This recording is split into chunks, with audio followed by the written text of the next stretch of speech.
Hello, folks, and welcome to the Community Curation podcast. I am your host, James Howe, here with my buddy, my friend, writer. I was gonna say and director. I don't think you've directed anything except for like a few school fights. My buddy Tommy Boy, Tommy Brewer here is with us today. How are you doing, Tommy? I'm doing well. Thank you for asking. Today, folks, is going to be a short episode of sorts and everything. Tommy isn't our usual sort of guest. Yes, he is from like my inner circle of friends here in Houston. So he's not like so much of a content creator. Maybe in the future. I don't know. We don't. He told me not to say anything set in stone, but I do like to just promote. I like to promote my friends. I think it's like the best thing I can give back to them. It's like, promote. It's like you listen to my ass probably on a daily basis. It's like the best I can do is promote. But yeah, we're gonna be here. We're gonna be talking about three interesting films. Generally I can always figure out a theme here. Leading up to it. I actually can't. I can't fucking figure it out whatsoever. It's like your films are all over the board. Well, I am a man of eclectic taste. Eclectic. Yeah, you know what? I can go with that. I can go with that. I'm like over here, it's like I'm looking at this and I'm all like, yeah, it's all over the board, but the more I think about it, either it's the creatives behind it or the directors behind it. They all have left a very deep mark in cinema. Regardless if you like whatever genre or medium that they are working on. Um, but yeah, again, surprise that you did not pick a wrestling film. Both me and Tommy are wrestling fans. And when he gave me the list, there was no Body Slam, there was no Ready to Rumble, no The Wrestler, which was robbed of an Oscar. Or did it win an Oscar? I know it didn't. It didn't No, win the big ones.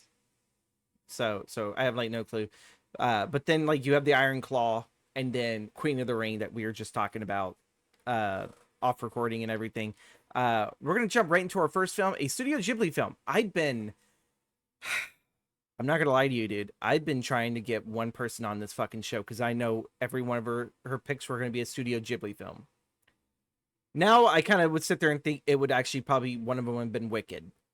So I was so happy that you picked one of these films. I love these movies. I love the messages that they leave behind. Um, I just recently saw Grave of the Fireflies. So, why did you pick Princess Mononoke?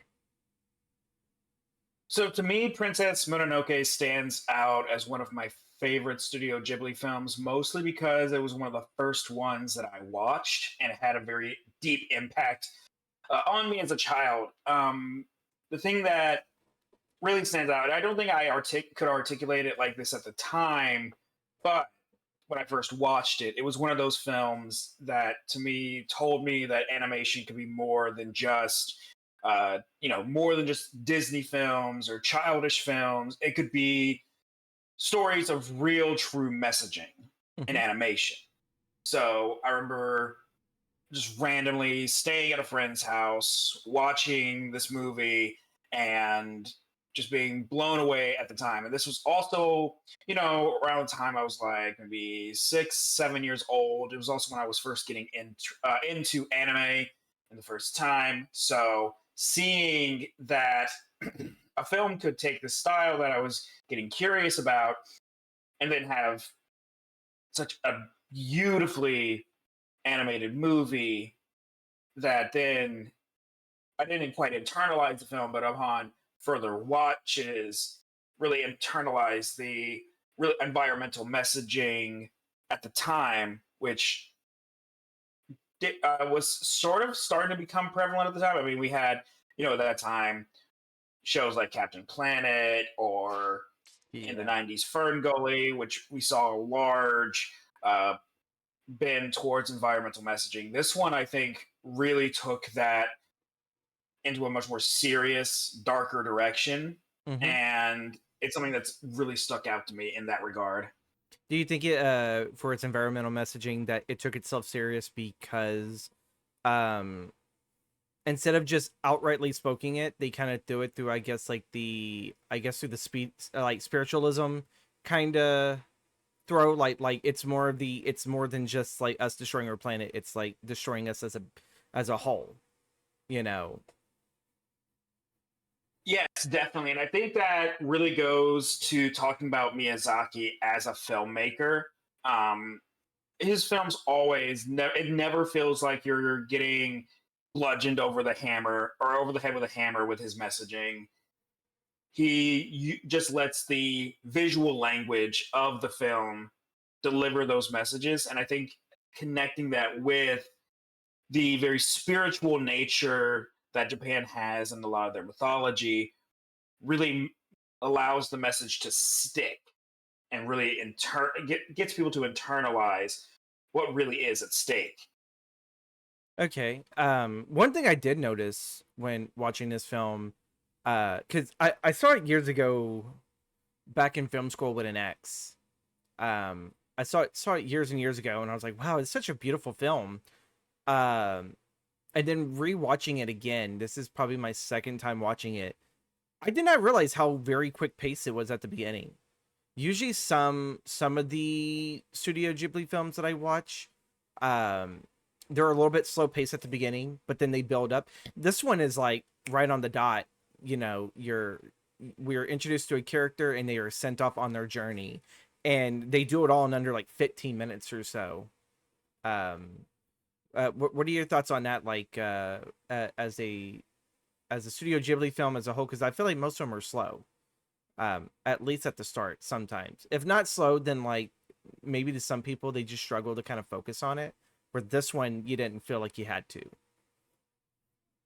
No, it definitely does have that fast pace in the beginning. I think that works a lot more to the film's favor. Definitely gets you because yeah, like you said, a lot of Studio Ghibli's films, a lot of them are slow burns. I think Spirited Away, I think Mm-hmm. Ponyo. We get these movies where we do get a lot of ideas of what the conflict's going to be, where the plot is going to go, but it doesn't and it doesn't even feel rushed in Princess Mononoke. It just feels like, oh, we're starting off right off the bat with this incredible action scene that really sets the stakes for the character. Mm-hmm. So I enjoy that a lot because then you get that fast paced action at the beginning, and then you allow the story to slow down and really expand on its world as our character goes on the journey. Uh, I love a lot of the world in Princess Mononoke. I cannot for the life of me remember what is uh the actual name that they have for the spirits of the forest and everything, but I absolutely adore them. Um, I don't know if you can remember. It starts with an A and everything, but I'll be real. I'm definitely blanking on that, but yeah. as well. But no, I definitely do love a lot of the designs on it, a lot of the spiritualism going on with them, and a lot of and definitely feels like this is one of the films where Shintoism had a very large impact on the rest of the film compared to a lot of Miyazaki's other works. What is I think the only other one I Shintoism? can think of that. Hmm? What is Shintoism? So Shintoism is a I don't want to miss say what it is because I am not a full expert on Shinto, but it is definitely a form of worship in Japan. That's where you see things like the shrines to these spirits, and it's definitely like close. I think it's definitely where we see a lot of the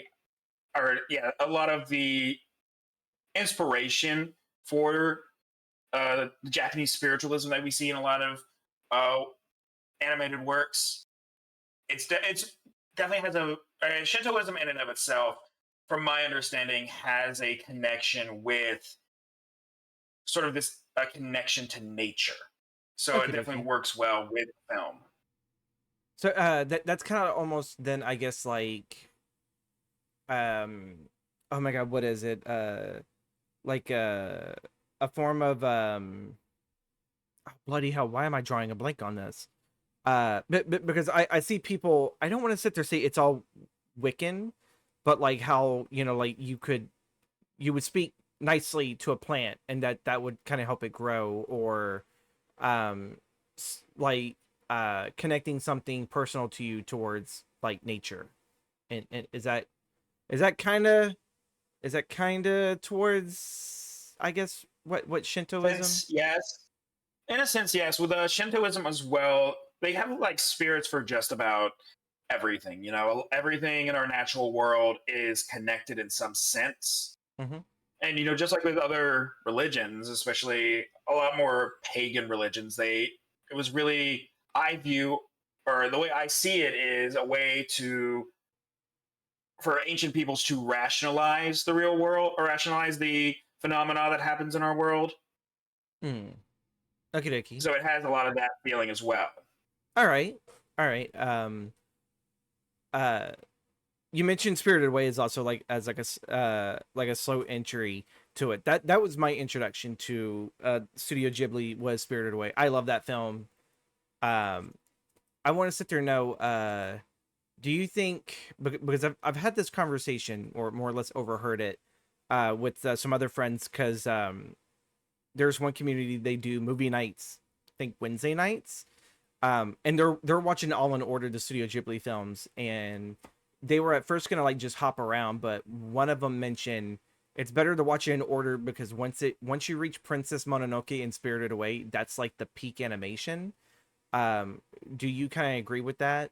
Uh, I guess that comment that because when I think about it, I've seen a few of the earlier stuff, and I was like, oh, this is like really pretty, but I can definitely sit there see from their statement. It's like when you look at the action sequences in Princess Mononoke, it's perfect. It's really, really good. Like, it still holds up today. And I could kind of say maybe some of the really weird animations from Spirited Away seem so perfect for that film that like you don't see animation like that anymore.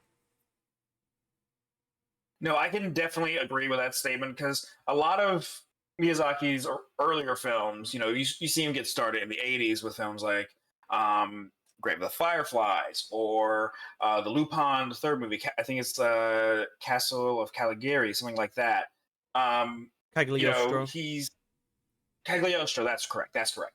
Yeah, you know, we I'm see lucky I it, know it's that. just yeah, no, because it's been forever since I've seen that one. But that's also, again, they're all very great films, but you don't really see it hit a level of prestigious animation until, I would say, Princess Mononoke. And I think that might also be, I don't know if it is around this time, but it might be around the time when anime started transitioning away from traditional hand painted cells to more digital animation. And I think that's where you start seeing things get ramped up as far as the quality of the animation. What do you prefer when it comes to animation? Do you like your traditional art, or do you like the digital? That is a very tough one to say because I do I do think a lot of the, you know, obviously with modern techniques you get the ability to do things that just were not available in the traditional hand in the original hand painted cell era. And if you look back a lot of traditional animation, you can definitely see where a lot of the corners are being cut, and you can see where some things are a little janky. But you can say the same thing about modern animation as well. I can think of all these different times where people are just taking screen caps of animation out of context or catching them at like a weird frame and it looks janky as hell. But Mm-hmm. I just think a lot of the digital animation allows for way more impressive techniques. Like I remember one of the things that really stands out to me is again that scene in the beginning when he's fighting the boar and you see his arm in there and the swarming that looks around him. I just don't see how you could do something like that with a more traditional style, or at least not without taking days, if not weeks, to get that done in an original hand animation. And I think even if you did cut corners, like it just wouldn't. it wouldn't sell like oh my god, the amazement in that animation whatsoever. I've noticed that too with like a lot of modern anime, and I think that's part of the reason outside of the story is I just don't like what a lot of like the clean look of what some animes look. And I know you guys have given me a few to check out. You guys went and sat there and saw the recent what was it? Is it not Dragon Soul? What was it? Demon Soul Demon movie? Slayer. Demon Slayer, there you go. Yeah, So it's like I guess like just yeah, for just and for me, I prefer to watch the older stuff, like anything that's like pre Inuyasha. I enjoyed the work of Inuyasha. I still got to finish the Mhm. series, but like I feel like also too what I grew up on was like Dragon Ball, Dragon Ball Z, uh Gundam. I think it was Gundam yeah. S anime. Like I liked a lot of that where it felt like traditional art and probably maybe hmm the early days of CGI compared to today where it's like this just looks way too clean. This looks too clean for my taste. Yeah, I can get behind that. I mean, I'm only I. This is going to be a tangent, but I'm of. But the only reason the only reason I really went to go see Demon Slayer is I love the studio that makes it. They made Hmm. another one of my favorites of all time in the Fate series of animes. So I think they have a good eye for quality on it, and it just making like it has that very. This it looks like an absolute work of art being watched. Okay. So But yeah, is the Demon Slayer movie? Did they go for traditional, or are they still using digital for? I mean, at this point, digitals is the standard as far as a lot of studios are concerned. Um, I mean, mostly just because like it's way more cost effective from what I've noticed. But to be fair, the anime industry is a disaster, and if we get started on that conversation, we'll be here for another hour. I found that out with Godzilla minus one. It's so amazing, but I found out like how high strung the supposed animators were with it, and to you animators that worked on that film, like you guys did amazing work, and I hope someday you get compensated for your work. They're making a sequel, so hopefully maybe those animators will get better compensation. I don't know if maybe it's the same story with Shin Gojira, because that had a lot of CGI to it. I don't think there was anything practical in that as well, but just having laser beams completely pop out of Godzilla while he's constantly evolving, it's all like, oh, that's hours in the chair. It's like that's probably giving up your social life whatsoever, um, to that. But yeah, that's been a very common occurrence thing for quite a while, isn't it?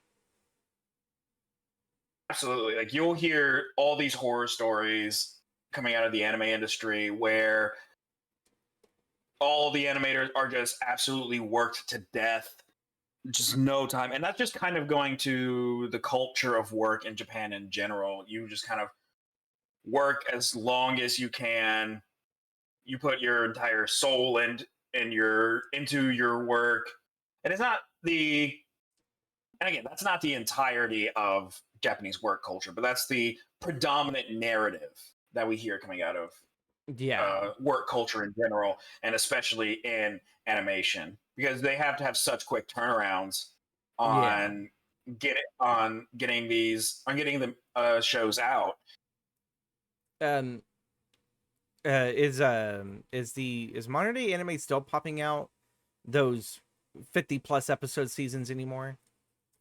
As someone that it feels like I wonder. I've tapped out of animes, so like to me most of the animes that I remember, they seem to have been like 52 episodes a season. So They anime has actually started going to more of seasonal um a seasonal format where they'll do 26 episode seasons.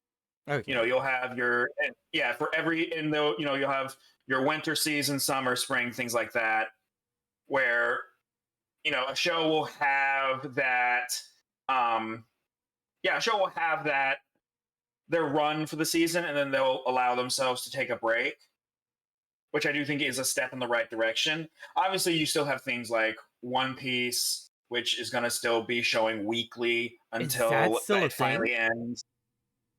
It's still going. Oh my god.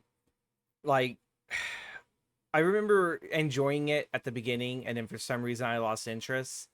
And then I think a couple of years back I found some interest. It's like, you know what, maybe I should try that. And then someone's like, good luck, that's like 1,000 episodes. I was like, excuse you? And you're like, yeah. I was like, they're still making them? And they're like, yeah. I'm like, what? I will say it's much better to read just because one, the anime, well, one with Toei Animation, they pace it so rancidly and they reuse, and they, you can definitely tell there's a lot of corners being cut. They'll reuse certain animations. I remember rewatch because Paulette's we've been watching through some of the older stuff to get caught up, and we will, a lot of the times, the first 10-15 minutes of an episode will just be recapping the last episode. So we're seeing a lot of repeats. So I would just say find a way to read it. that It's just much better that way. And Oda's art is incredible all the time. that's a Shonen Jump manga, correct? Correct. Correct. All right. I feel like we already kind of went off the rails from Mononoke to like just the anime industry. Yeah. My last question, before we switch up, because again, I'm very interested in anime. I am very interested in the history of anime. I just kind of wish I could watch a lot of the modern day stuff and enjoy it like how people do. I'm still gonna try to give My Hero Academia a try. I just gotta find the time to sit the fuck down and watch that one. I've been told that one's pretty good. But was Princess Mononoke the kind of like the entry level for anime for you, for anime film to watch? And For film, for sure. Again, my entry to anime is probably the same as a lot of people of our age, where you found Dragon Ball Z on Cartoon Network, yeah, and you're like, "Oh, this is cool." But and that's you, and that was my entryway. So growing up with a lot of what was on Cartoon Network or Toonami or Adult Swim, that was my gateway. But Mononoke was my entry into film, which there's a lot of other great anime films I wish we could have time to discuss. I was about to say, because I wanted to sit there. That's like, was it because of that film then that maybe you wanted to discover Akira or Perfect Blue? Right? Yeah, Perfect Blue. Oh my god, yeah, Akira, Perfect Blue. I just recently saw even the anime adaptation of The Borrowers and oh everything. yeah. That was such a beautiful film. Thank you again, Mift, for that. I watched that and I was like, God, this is so beautiful. It's very slice of life, but it feels very adventurous at the same time. Um, thanks to his community, I've been kind of able to enjoy a lot more animated films here lately. I can't think when was the last time I enjoyed an American animated film.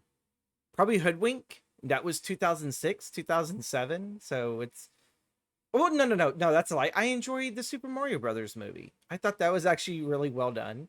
Um, What about Studio Leica's work? the what? Studio Leica, I still consider them animation, even if it's stop motion. What Uh, is Studio Leica then? Or what that's the one movies? that they've done Coraline, Kubo and the Two Strings. Oh, okay. So I enjoy Coraline. Yes, I love Coraline.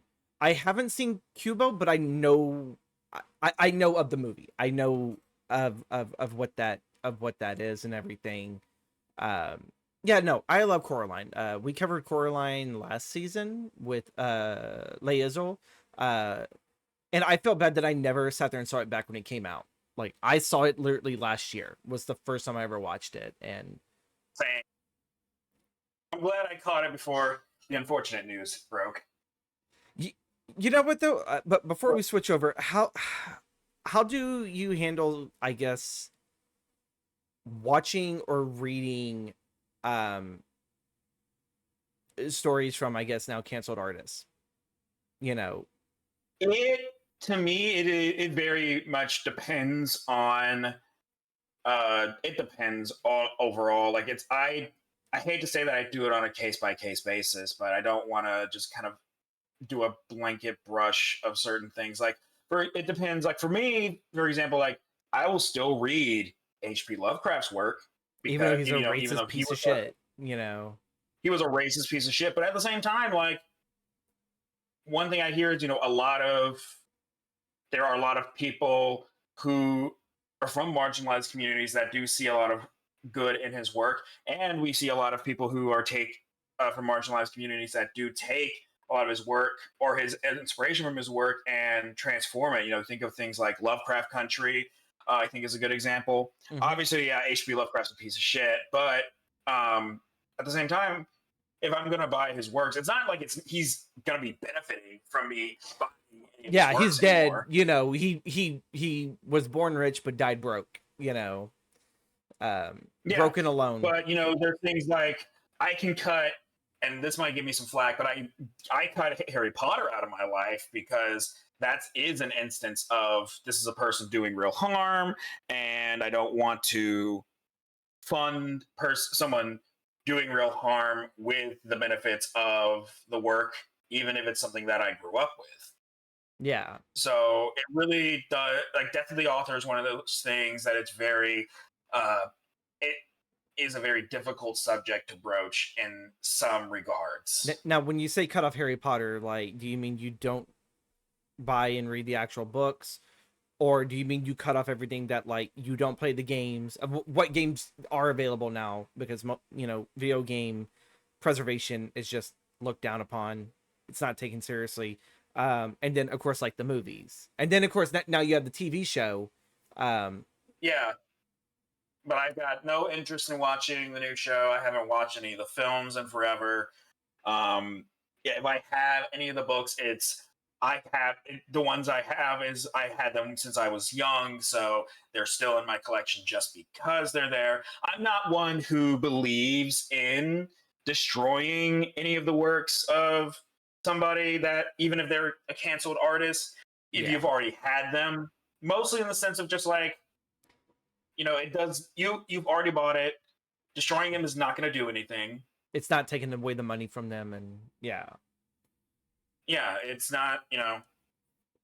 It depends because like yeah, there's still artists to this day that I wish I could go back and collect their works, but there's like unless I can find them secondhand, that tends to me be my go-to is getting anything that I would find worth having secondhand.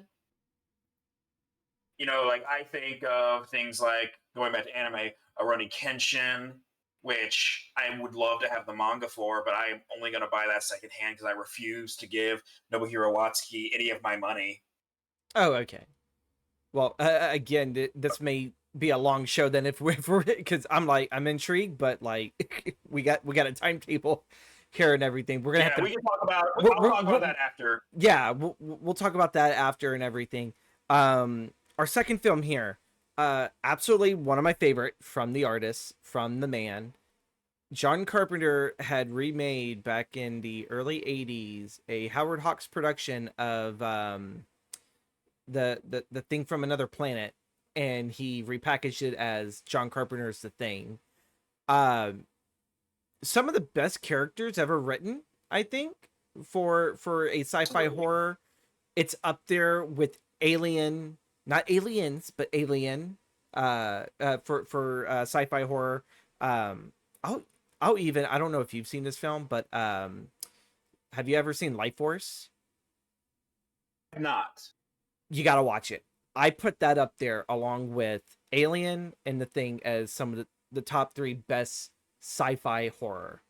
And then probably after that, you can kind of start throwing stuff in like Event Horizon and all that other stuff. So why did you pick The Thing by John Carpenter? To me, I think John Carpenter is arguably one of the most important directors in all of horror. I mean, not just with The Thing, but I don't think we would have the boom of slashers in like the late 70s to the 80s without the influence of things like Halloween. So, and this film to me is just one of the best works of horror that has ever been made, from the writing of the film, the pacing, to the practical effects that were being used at the time. Just like this would be what I would use to say to someone that horror from this era well and truly does not age. Yeah. I think when looking at the practicals and everything, I don't think it ages badly. I think it's actually still frightening. Like the one scene where they have I think his name was Radio, where when they're testing all the blood, and like there's the like I think Radio's like head splits in half. It's like to me, it's like I don't think you could have perfected that whole scene with CGI. Um, No, it it's the actual freak out moment of everyone in there. It's like fucking cut me loose, fucking cut me, and like they're just jumping and shaking as you have this practical just twitching, and I'm all like, I would not like, I would have nightmares if I worked on that set. absolutely. And so many parts of that film are just iconic. I mean, you're talking the scene.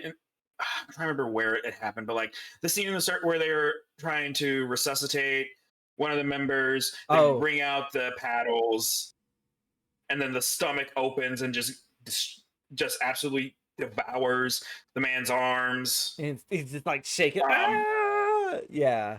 yeah, no, that is to me one of the most iconic moments in horror history.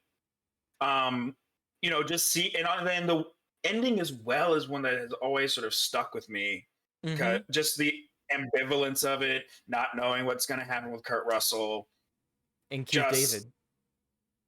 and Keith David. It really does leave like a almost haunting feeling in you as that film is ending. Yeah, because even though we sit there and see that what seems to be like the main monster is blown up and destroyed, you would think that, oh, the heroes have won, but it's the monster's mission is kind of succeeded in uh making each person divisive amongst one another to the point that it's like it's not over, but like it's close enough. um do you think yeah, I think it's Childs. Yeah. Do you think Childs and McCready, either one were the thing, or do you think that they both of them are human, but because of the mass paranoia and them losing everyone, that you know, it just ends on a bleakness of, are they really the thing, or are they just now two paranoid men that just can't tell the difference between who is human? See, talking theory on this film is so difficult. Because I'm of the mindset that of the latter, where they are both human, but they're just both so paranoid about everything that happened.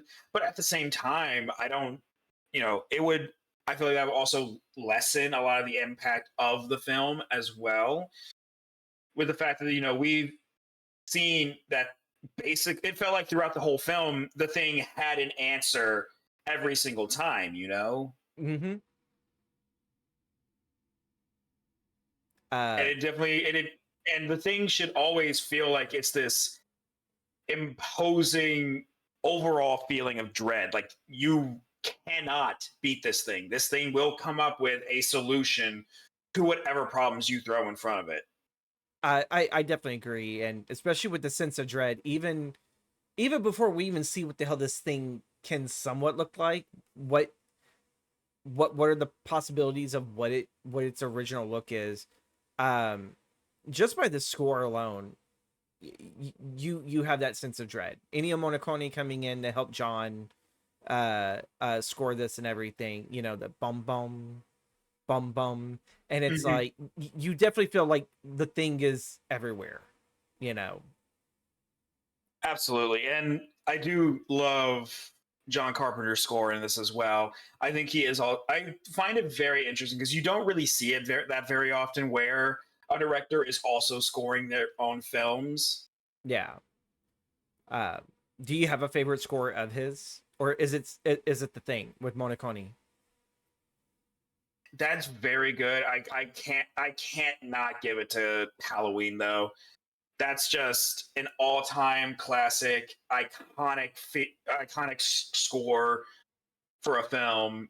Mm-hmm. And you will very. I don't think you will ever hear scores from The Thing out in the wild, but obviously the Halloween theme in of itself has stood out. But the Yeah, sound design and the sound design and of that film in general just kind of etched itself into horror overall. I it, even I was trying to think of an answer for this for myself of like best Carpenter score, and one of the first one that come to my mind is The Fog and everything. Ooh, It that's also a good it's one. very like you can even hear in the music what feels like the fog roll in, like that ooh, and then the synthesizer will start picking itself back up. It's that one, and then I think outside of horror, I probably think his most badass one's Escape from New York. Just hearing that dun dun dun dun, like I've listened to that on walks, and it's like I feel like a badass walking and listening to that song. That, and then the oh my god, it's not the Pope. It's the villain of that first one, and then you just have like the cowbell and the not the maraca, but the crap. This is like the bad day for my brain to take a shit. Um, it's not the maraca, but it's the little wooden thing that you hold and you smack it on your thigh, and it has like the little bells on it. Oh my god, why am I? Tambourine. Huh?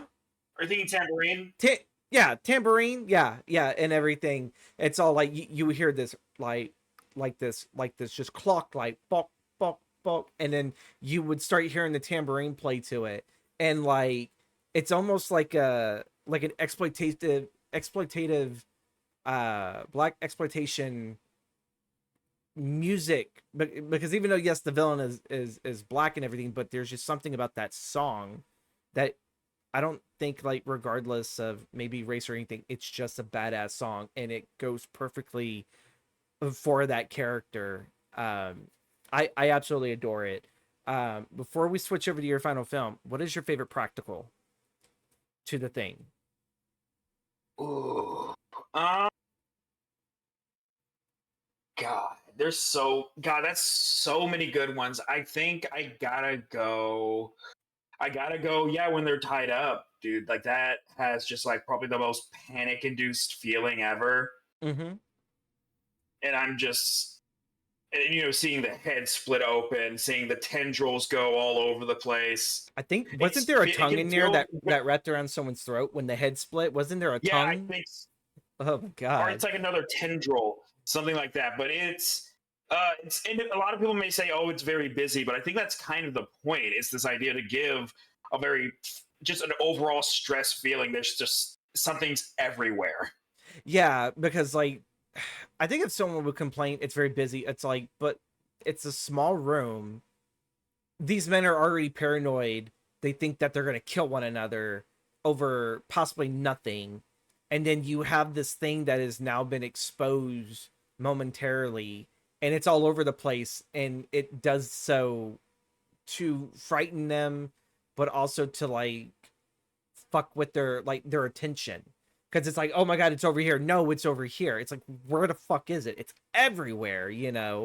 I think my favorite one, building off of your mention with the paddles, is when the rest of the body falls apart and you have that bubble gum and it was some type of tubing or whatever, just seeing it bubble up and then tear, and then the head just slides right off the operating table, and it's growing legs. Yeah, And I just love the reactionary to it, where it's radio, no, not radio. It it's the one dude who looks like quite possibly he's been smoking more pot than radio has. And he's all like, "Oh, you gotta be fucking kidding me!" And it's just this head walking around, and then freaking McCready's burning the son of a bitch alive, and I think it still tries to run away before it just dies and everything. And um, I think that one scene, I've seen how they've done it so much. I kind of really wish I don't, because now whenever I watch it, I pay attention to the little car underneath the head, and it's all like you can see it now. Yeah. And I was like, if I could have not been told that, like I think I would still probably put that down. That's one of my favorite moments in horror. It's just watching that head just scream, and then of course the ADR, or as like the vocal cords and everything are stretched and snapped, and just thinking about it gives me the willies and everything. But seeing it in the spider transformation has to be one of the most nightmare filling, to the point that I had a nightmare that there was like a witch who's like her head fell off outside this person's home, and like her whole body just collapses into all these like little spiders and goes into this house. And I'm watching all of this, and there's one dude wakes up in his bed because he feels like there's something crawling on him, and it's the witch's head upside down in the spider. And it's all like, yeah, John Carpenter has left an impression on me. It's like I gotta do a movie, whatever it is, that has something like that, just to be like, thank you, John, for traumatizing me as a child. We are going to move on to something that's a lot more poppy, a little bit more up kicking, both in music and like just in genre and everything. Scott Pilgrim versus the World. We covered this on episode 2, I believe, with Krypton. And it's always good to return to an Edgar Wright film. I love Edgar Wright. Why did you pick this film? I mean, I think Edgar Wright is probably my favorite director of all time. I just love his style, how quick he is with everything to make it feel snappy, with his cuts. I love the way he uses the camera, and just the way he shoots his films are always incredible. With Scott Pilgrim in specific, I think, to me, I found it at a point in my life where it was just the most bombastic thing I've ever seen, but also it just was like the perfect melding of a lot of my interests at the time.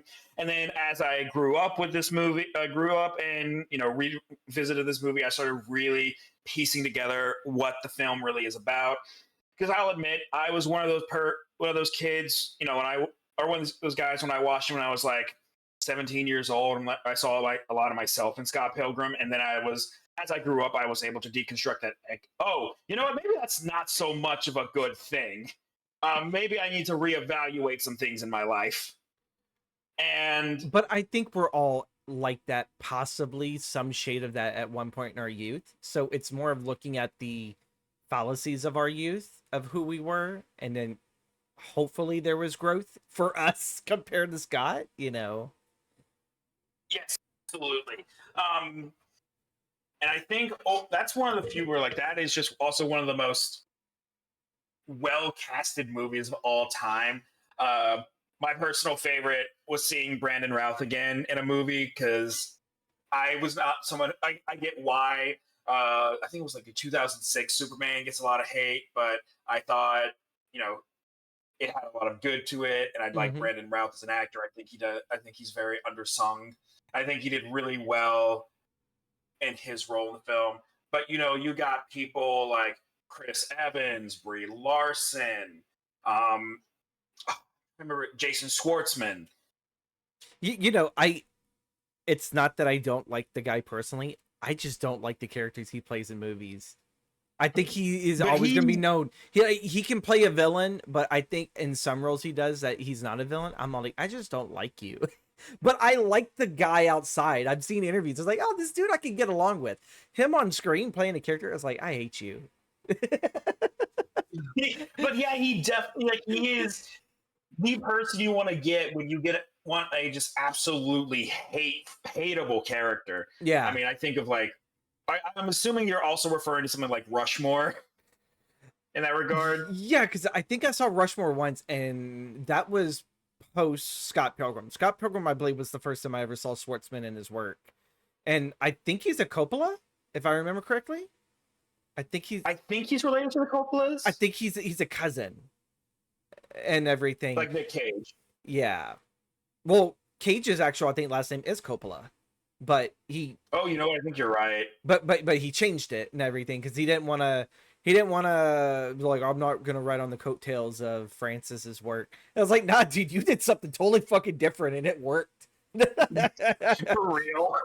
You have such But thing as no, caginess. It's yeah. But going back to the film, yeah, just loving the just overall aesthetics of the movie.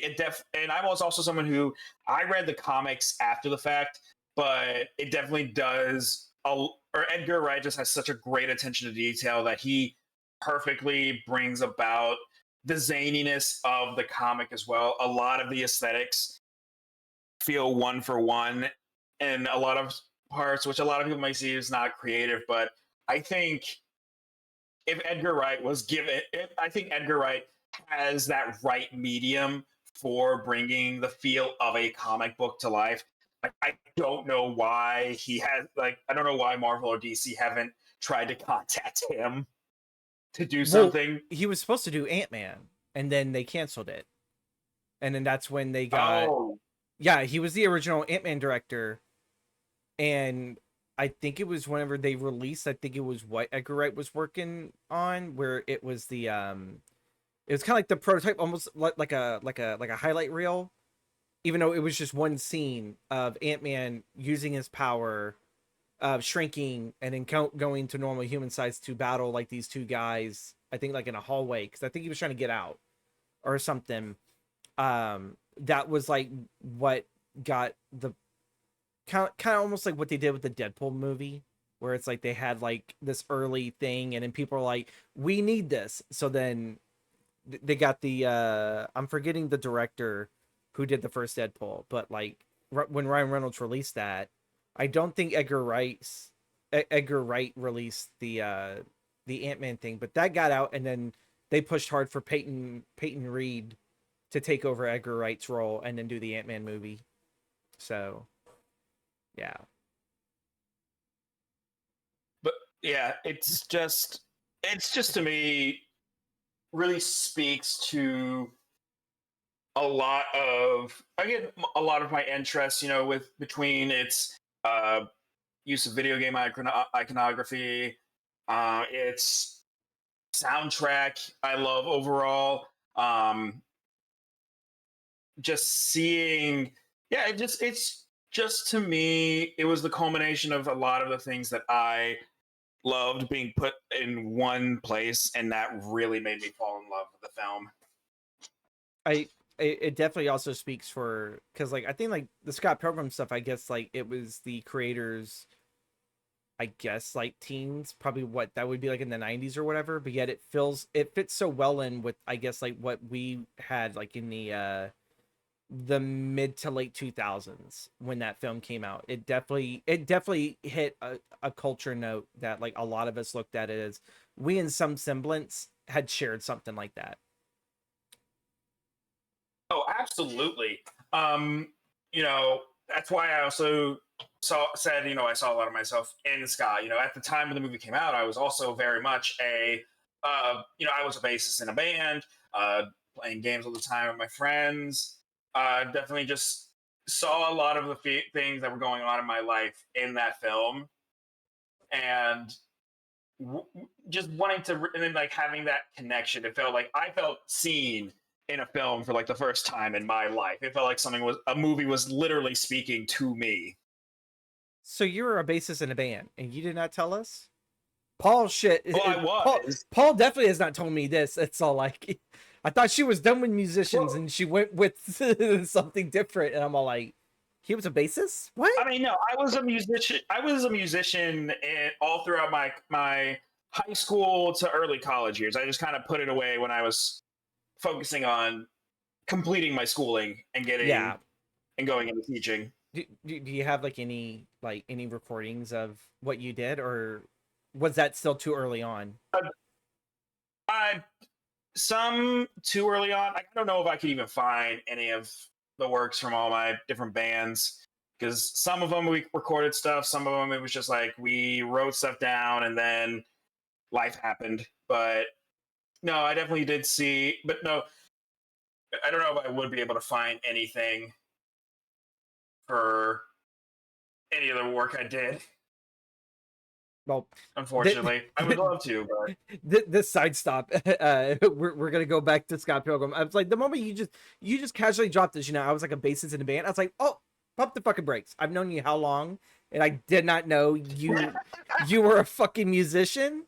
Why am I not fucking surprised when it comes to Paul? Why am I not surprised? But wow. you know, oh my god. But yeah, love you, Paul. Oh my god. Now you got to sit there. You got to play something for us another time, not on the podcast, but another time and everything. Final thoughts on Edgar Wright and his work on Scott Pilgrim.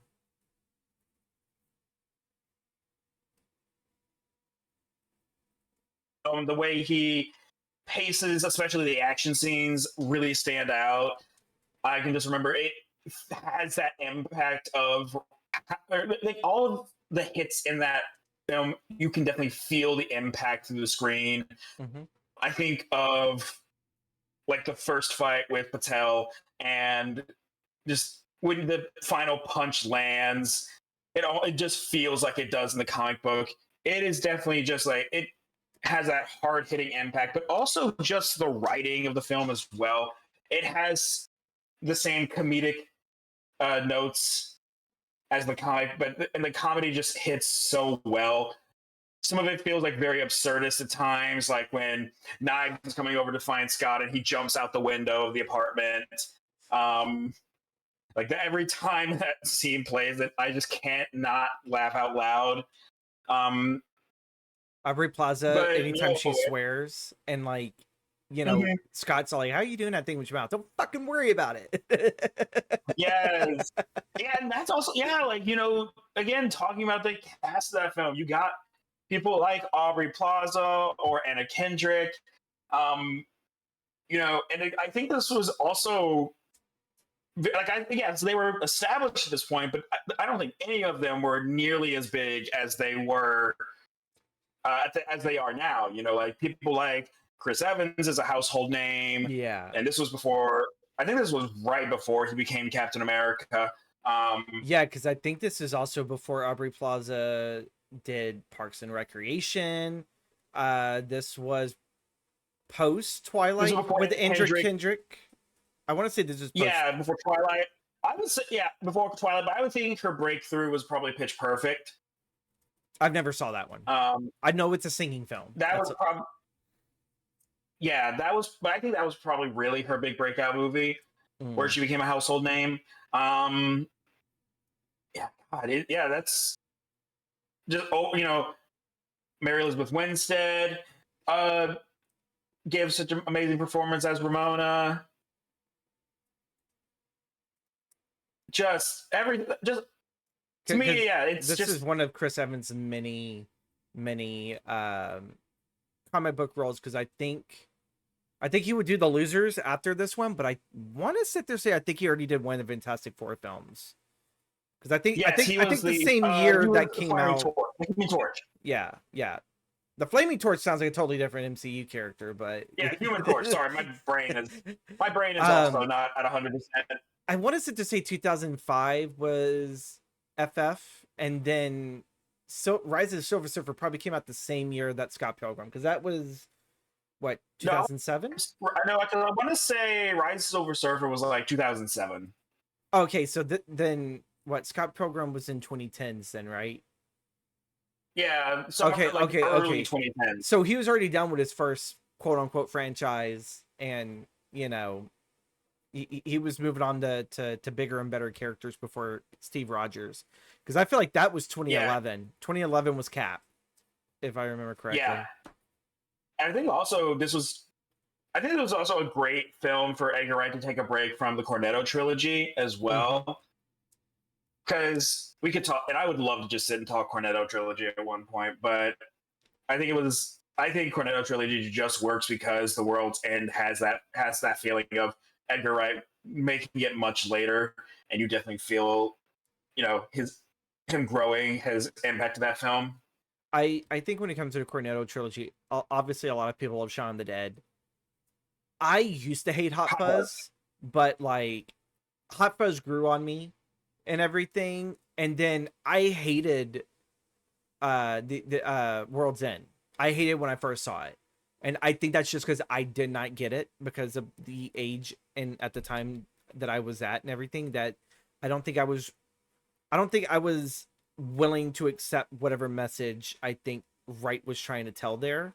But I think like now it's like when I look at it, it's like, you know what? I think I understand exactly what he was going for. And I kind of like that he did that because, at the beginning of it, Shaun the Dead, you have a very tight knit group of friends, even though they're all fucking kind of at each other's throat or just annoying each other. And then you look at World's End and it's obviously not a tight knit group of people, and they're slowly kind of being brought back in, towards it. Hot Fuzz, like I have to be in the mood for it, but God, I love a lot of the insane action in it, and that almost felt like that was training grounds right before then he would do Baby Driver and all these other things of where it would have action scenes or chase scenes and everything. I felt like he had to do Hot Fuzz in order for these other films that he did to succeed. Oh yeah, yeah. Because also his net. I'm curious to see how his next project goes because he's doing the Running Man remake. Yes, I was hesitant, and then I think I saw like a teaser or something that they did with the lead, and I was like, okay, it's all like Stephen King fans don't get upset because this is not still Stephen King's The Running Man. They're remaking the Arnold Schwarzenegger '80s film Running Man, and I'm excited to sit there and see that. It's all like, it's like King fans, Yeah, because you guys got the life of Chuck, and then you just got the longest walk, and like you guys just you got what you got. Like let's have Edgar Wright have fun with this '80s hit or '80s cult hit and everything, and let's see what he does.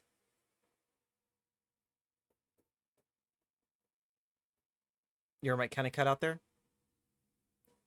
did it. Yeah, yeah, it kind of cut out there. Okay, hold on.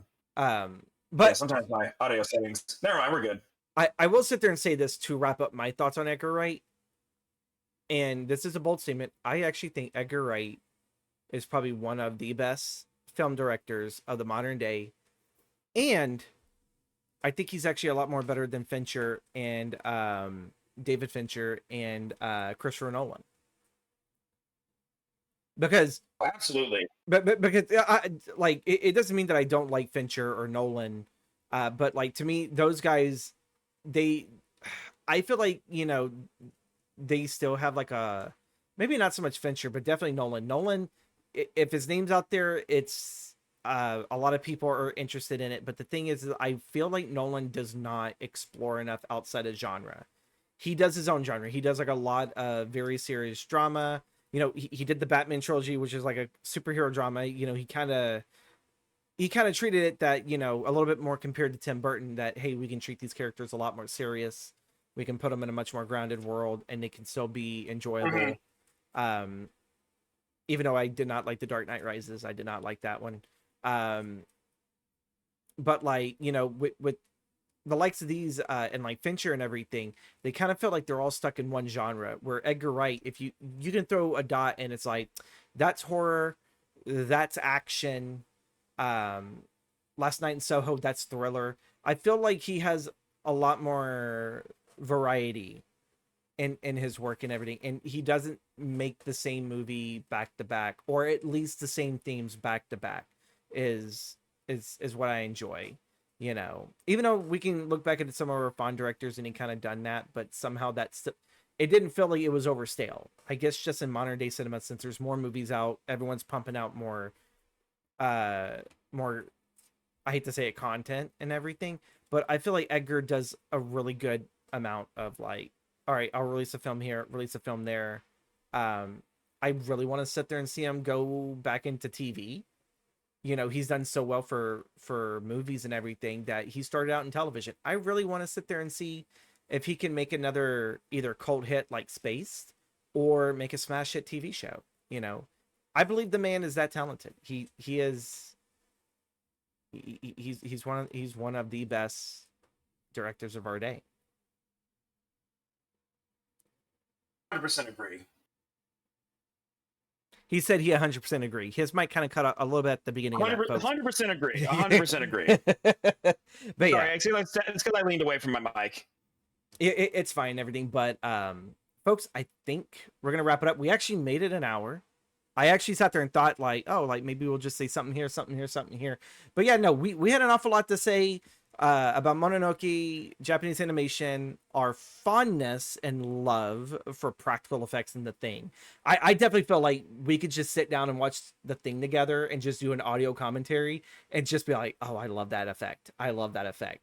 I feel bad for those dogs. They don't all deserve the burn, but God damn it, you can't be, you can't sit there and be choosy here with who's infected.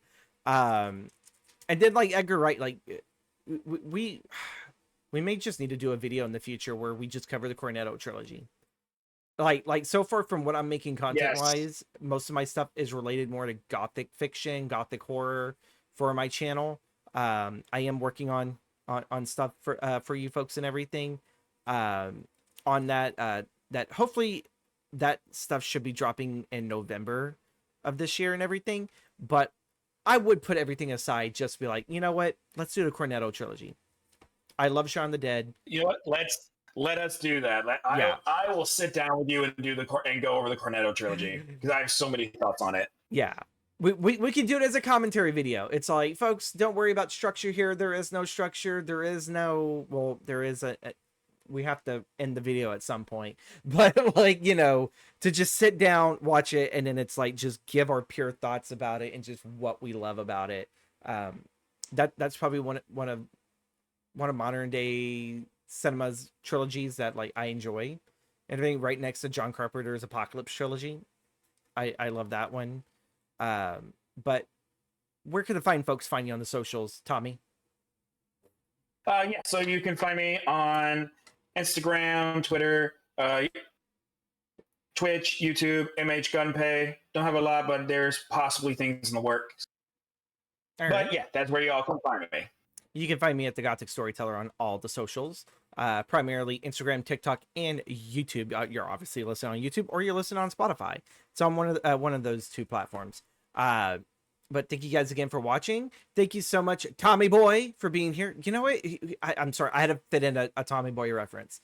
Maybe we gotta cover Tommy Boy. Maybe we'll do it on your channel. We'll cover Tommy Boy in the Farley movies. I would be down for that. Hell yeah. I love it. Like I love my gothic horror, but I love the dip in the other genres too from time to time. You guys have a wonderful evening, and I'll catch you guys all later. Bye bye.